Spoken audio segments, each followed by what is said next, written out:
Ketiga remaja ini melakukan aksinya mencuri becak motor saat korban tertidur di malam hari dengan merusak kunci kontak motor. Setelah berhasil mencuri becak motor, para pelaku kemudian mengubah cat becak motor dan digunakan untuk mencari penumpang. Pelaku mengaku melakukan pencurian becak motor untuk memenuhi kebutuhan ekonomi. Selain menangkap ketiga pelaku, polisi menyita barang bukti becak motor, hasil curian dan 1 unit becak motor yang digunakan untuk mencuri. Kini ketiga pelaku terancam 7 tahun penjara.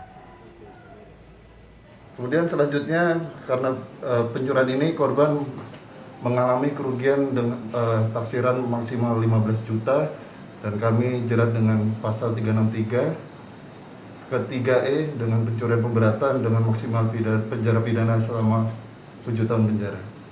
Apa masih ada tersangka lain, Pak? Tidak ada, jadi pelaku ini memang berteman bertiga ini, kemudian motifnya juga melakukan pencurian, dirubah catnya untuk digunakan untuk mencari nafkah, jadi motifnya motif ekonomi.